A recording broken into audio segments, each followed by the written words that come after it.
नमस्कार, आप देख रहे हैं CWB हिंदी न्यूज। रक्षा मंत्री राजनाथ सिंह ने सोमवार को चंडीगढ़ यूनिवर्सिटी में Kalpana Chawla centre for research in space science and technology का उद्घाटन किया। राजनाथ सिंह ने स्पेस सेंटर का उद्घाटन करते हुए कहा कि भारत स्पेस साइंस में दुनिया के टॉप 7 देशों में एक है। भारत 34 देशों के 352 सैटेलाइट स्पेस में भेज चुका है। युवा भारत के भविष्य है। कल्पना चावला ने अपना और देश का नाम रोशन किया है। आने वाले समय में इससे जुड़े युवा अपना नाम कमाएंगे। राजनाथ सिंह ने कहा कि पंजाब की इस धरती पर गुरु तेग बहादुर के पैर पड़े हैं। इच्छा है कि भारत के हर कोने से आर्यभट्ट निकले। देश के आर्यभट्ट के सूर्य सिद्धांत ने सूर्य से विभिन्न ग्रहों की दूरी का उल्लेख किया है। दूर जाने की जरूरत नहीं है, सब कुछ भारत में है। भारत ने अनेक विद्वान पैदा किए हैं जिन्होंने पूरी दुनिया को राह दिखाई है। रक्षा मंत्री ने कहा कि पंडित जवाहरलाल नेहरू ने कहा था कि अगर भारत का भविष्य देखना है तो तारों में नहीं बल्कि देश के युवाओं में देखता हूं। उनकी आंखों में चमक है, आशा, उत्साह है तो भारत का भविष्य सुरक्षित है। मेघालय के गवर्नर सत्यपाल मलिक ने एक बार फिर केंद्र सरकार पर हमला बोला है। हरियाणा के दादरी स्थित स्वामी दयाल धाम में माथा टेकने पहुंचे मलिक ने कहा कि कृषि कानूनों के खिलाफ किसान आंदोलन जारी रहने के दौरान वे पीएम मोदी से मिले थे। जब मुलाकात हुई तो वे घमंड में थे। मलिक ने यह भी कहा कि जब वे गृह मंत्री अमित शाह से मिले तो उनका कहना था कि किसान आंदोलन को लेकर पीएम को गलत फीडबैक दिया गया है। सत्यपाल मलिक मेघालय से पहले जम्मू कश्मीर के राज्यपाल रह चुके हैं। वे किसान आंदोलन के समय भी केंद्र सरकार पर हमला करते रहे हैं। दादरी में उन्हें फोगाट खाब ने सम्मानित किया। इसके बाद उन्होंने यह बातें कही। उन्होंने कहा कि केंद्र सरकार को किसानों को एमएसपी पर गारंटी देनी चाहिए। सरकार को ईमानदारी दिखाते हुए किसानों पर दर्ज केस तुरंत वापस लेना चाहिए। देश में कोरोना महामारी फिर से पांव पसारने लगी है। इसके मद्देनजर हरियाणा सरकार ने प्रदेश के सरकारी दफ्तरों में वैक्सीनेशन के बिना एंट्री बैन कर दी है। आम आदमी हो या फिर डीसीएसपी, डीएसपी, सभी के लिए कार्यालयों में वैक्सीनेशन सर्टिफिकेट अनिवार्य कर दिया है। इसका मतलब यह है कि अब किसी को भी वैक्सीनेशन का सर्टिफिकेट दिखाए बिना सरकारी कार्यालय में एंट्री नहीं मिलेगी। आदेशानुसार सार्वजनिक स्थानों पर केवल उन्हीं लोगों को प्रवेश करने दिया जाएगा जिनके कोरोना वैक्सीन की दोनों डोज लग चुकी है या फिर पहली डोज लगने के बाद दूसरी डोज का समय बचा है। नियमों की पालना न करने वालों को 500 रुपए से लेकर 5000 रुपए तक का चालान है। यदि संस्थाएं इन आदेशों की पालना नहीं करती हैं तो उन पर 5000 रुपए का चालान है। इसके अतिरिक्त होटल, बसें, रेलवे या बाजारों में उनके घूमने पर भी प्रतिबंध है।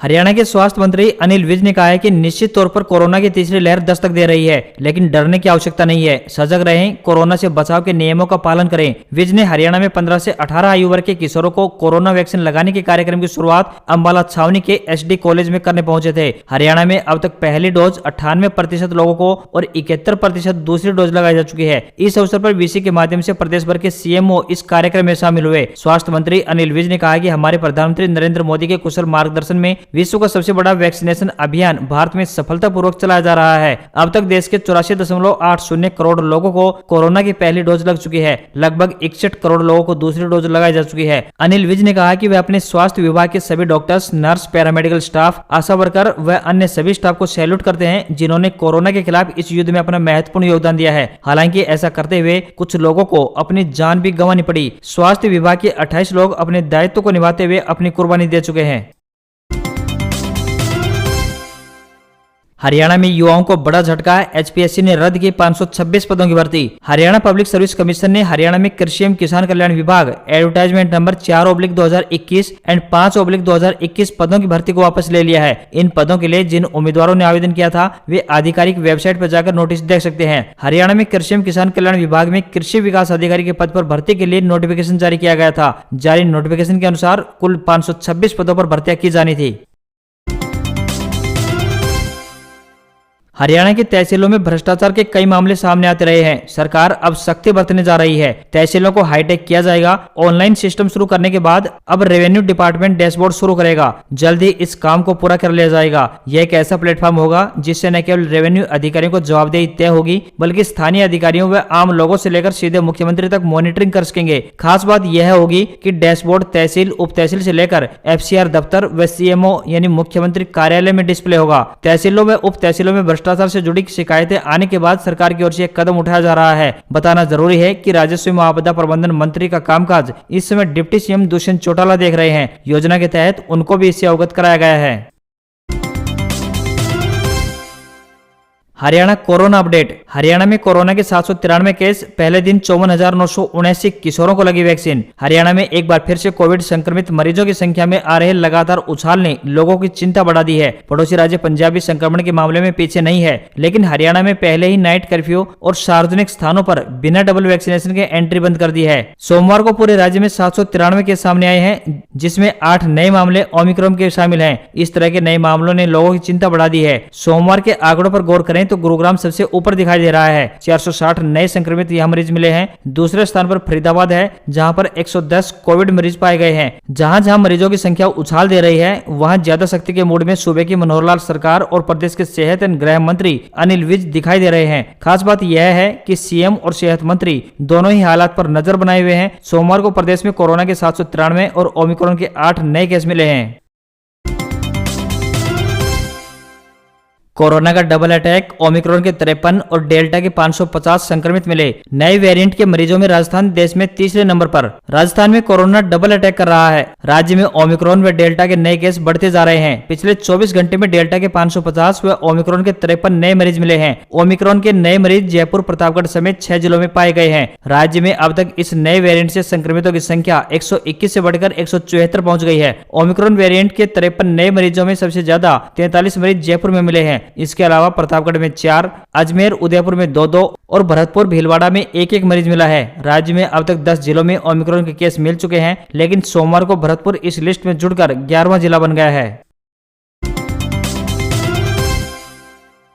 राजस्थान में आज ओले बारिश की चेतावनी। जयपुर, बीकानेर, जोधपुर, अजमेर संभाग में हो सकती है बरसात, फिर सताएगी ठंड। राजस्थान में मंगलवार से एक नया वेस्टर्न डिस्टर्बेंस यानी पश्चिमी विक्षोभ सक्रिय हो रहा है। इसके प्रभाव से प्रदेश में बारिश और ओले गिरने के आसार जताए जा रहे हैं। इस वेदर सिस्टम का असर करीब करीब पूरे राजस्थान में दिखाई देगा। पश्चिमी राजस्थान के बीकानेर, जोधपुर संभाग के अलावा जयपुर, अजमेर संभाग के कुछ इलाकों में बारिश के साथ साथ ओले गिर सकते हैं। मौसम विभाग ने इस सिस्टम का असर 7 जनवरी तक बने रहने की संभावना जताई है। 5 जनवरी को मौसम के यू टर्न का सबसे ज्यादा असर रहेगा। 4 जनवरी को पश्चिमी राजस्थान में कहीं कहीं हल्की बारिश या फिर बूंदाबांदी हो सकती है। 5 जनवरी से इस सिस्टम का सबसे ज्यादा असर देखने को मिलेगा। इससे आधे से ज्यादा राजस्थान में बारिश और कहीं कहीं ओले गिर सकते हैं। इस सिस्टम का असर उदयपुर संभाग में थोड़ा कम देखने को मिलेगा।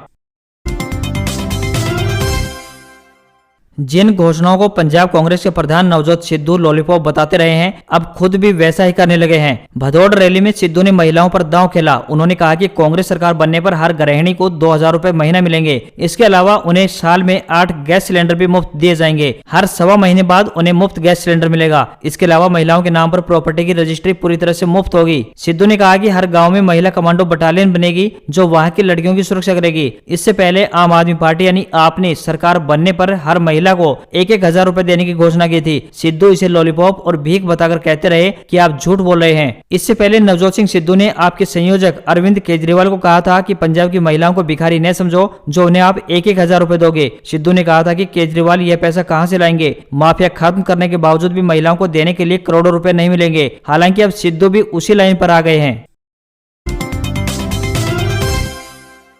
ड्रैगन की नई हरकत। पेंगोंग त्सो लेक पर अपने हिस्से में ब्रिज बना रहा चीन। लद्दाख में उसके 60,000 सैनिक मौजूद। भारत पर दबाव बनाने के लिए चीन ने नई हरकत की है। मीडिया रिपोर्ट्स के मुताबिक चीन की सेना पेंगोंग त्सो लेक के अपने वाले हिस्से में एक ब्रिज बना रही है। अनुमान है कि इससे चीनी सेना भारतीय सीमा तक काफी तेजी से पहुंच सकेगी। अभी उसे यहाँ तक पहुंचने में 200 किलोमीटर का सफर तय करना पड़ता है। ब्रिज बन जाने के बाद यह दूरी महज 40 से 50 किलोमीटर रह जाएगी। यानी जिस सफर में चीनी सेना को अभी करीब करीब 8 घंटे लगते हैं, उसी दूरी को वो 2 घंटे में पूरा कर लेगा। चीन यह ब्रिज अपने खुरनाक इलाके में बना रहा है। पेंगोंग त्सो लेक का यह सबसे संकरा और दुर्गम हिस्सा है। सैटेलाइट इमेजेस में इस ब्रिज कंस्ट्रक्शन की झलक दिखाई दी है। न्यूज एजेंसी के मुताबिक चीन के लद्दाख में करीब 60,000 सैनिक मौजूद हैं। भारतीय सेना की तैयारियां भी यहाँ पूरी हैं।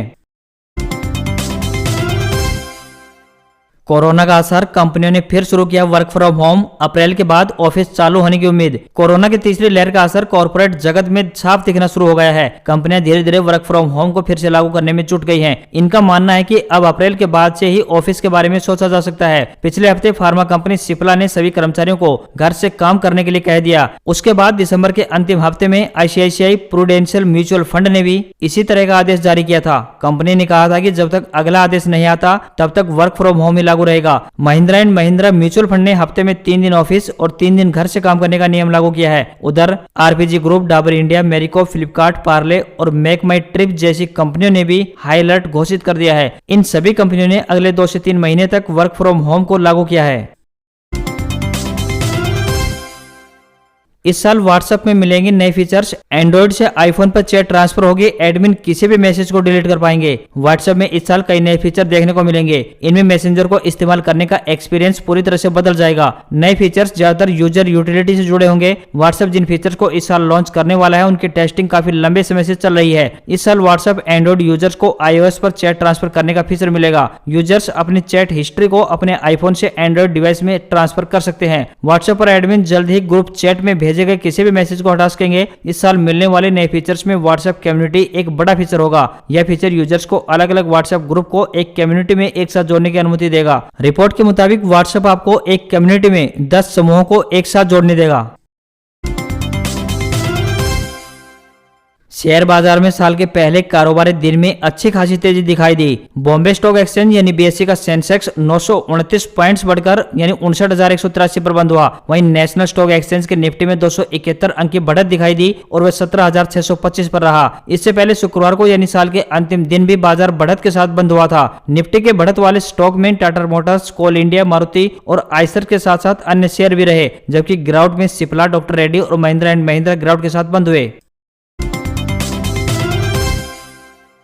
वीवो ने भारत में वीवो 21T स्मार्टफोन लॉन्च कर दिया है। वीवो Y21T में 6.5 इंच का डिस्प्ले, 50 मेगापिक्सल का कैमरा और 5000 mAh की बड़ी बैटरी मिलती है। इसका सीधा मुकाबला Redmi Note 11T यानी 19,990 रुपए, Redmi 8S यानी 18,099 रुपए और Redmi Note 10 Pro यानी 17,999 रुपए के फोन से होगी। वीवो के इस फोन की भारत में कीमत 16,490 रुपए होगी, जिसमें 4GB रैम तो वहीं 128GB स्टोरेज होगी। इसे ब्लू और पर्ल व्हाइट के 2 कलर ऑप्शन में खरीद पाएंगे। इसे ऑफलाइन और ऑनलाइन दोनों ही तरीके से खरीद पाएंगे। Vivo 21T के पीछे की तरफ ट्रिपल कैमरे मिलते हैं, जिसमें 50 मेगापिक्सल का प्राइमरी कैमरा, 2 मेगापिक्सल का मैक्रो स्नैपर और 2 मेगापिक्सल का डेप्थ सेंसर शामिल है, जबकि सेल्फी के लिए फ्रंट में 8 मेगापिक्सल का शूटर मिलता है। एंड्रॉइड 11 पर आधारित फनटच OS 12 चलता है, तो वहीं 18 वाट फास्ट चार्जिंग के समर्थन के साथ 5000 mAh की बड़ी बैटरी मिलती है। एक माइक्रो SD कोड स्लॉट और एक USB Type-C पोर्ट भी दिया गया है। Handset dual SIM 4G connectivity के साथ मिलता है।